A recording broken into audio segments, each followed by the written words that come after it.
नमस्कार, मी लतिका। आज आपण चण्याच्या डाळीचे वडे बनवणार आहोत। त्यासाठी 1 वाटी चणा डाळ घेतलेली आहे आणि तिला स्वच्छ धुवून घेऊया। डाळ स्वच्छ धुवून घेतलेली आहे। आता आपण त्यात पाणी टाकूया आणि हिला 2 तास आपण भिजत घालूया। चण्याची डाळ बघा चांगली भिजलेली आहे। चांगली भिजली की नाही की वडे छान लागतात। जसे आपण हॉटेलमध्ये वगैरे खातो ना, सांबर बरोबर इडली बरोबर देतात, तशा पद्धतीत आपण वडे बनवणार आहे आज। तर आता हिला मी स्वच्छ धुवून पाणी नितळून घेते। धुवून नितळून घेतलेले आता आपण हिला मिक्सरच्या भांड्यात काढून घेऊया।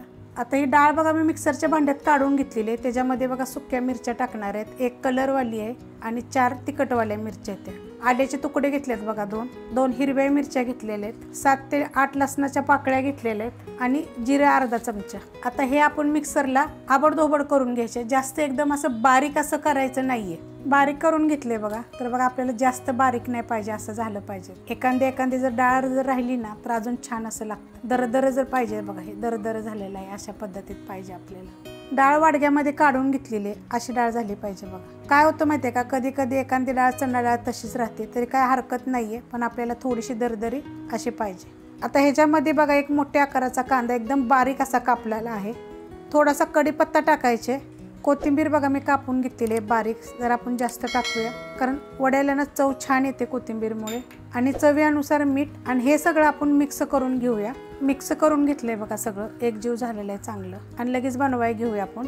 तेल गरम झालेलं आहे आणि मीडियम गॅस केलेला आहे। एकतर मीडियम करायचा नाहीतर बारीक करायचा। बघा हे अशा पद्धतीत बनवायचे आहेत। तुम्ही खाल्ले असतील बघा, रोडला सुद्धा भेटतात, हे विकायला येतात दरवाजावर, अशा पद्धतीचे असतात आणि 1 नंबर चव लागते। जास्त जाड करायचे नाहीयेत आपण, ह्याच्यामध्ये सोड्याचा वगैरे वापर करायचा नाहीये। असंच छान लागतात, कारण सोड्यामुळे काय होतं, तेल जास्त घेतं। त्यामुळे अशाच पद्धतीत बनवायचे। आणि कांद्याचं प्रमाण तुम्ही ठेवा, कारण 1 कांदा जर टाकला की नाही, जरा खाताना दाताखाली कांदा असेल ना तर छान असे लागतात। आता हे मी 3 टाकलेले आहेत, आपण एवढेच तळून घेऊया। बघा असे भाजले की नाही की आपण आप वर येतात। आता हे पलटी करून घ्यायचे। मस्त फुगतात आणि चवीला लय भारी लागतात। बघा कलर किती मस्त असा आलेला आहे। आणि दुसरी गोष्ट म्हणजे फुगल्यात किती बघा टमटमीत। बिन सोड्याचा वापर करता एकदम छान असे होतात। असा गोल्डन कलर येस्तोवर भाजून घ्यायचे, कारण आतपर्यंत चांगले भाजले जातात। आणि अजून एक गोष्ट, ह्याला तेल जास्त राहत नाही, एकदम सुके सुके असे होतात। आणि हे 2 दिवस म्हणलं तरी राहतात, फक्त चांगले भाजून घ्यायचे।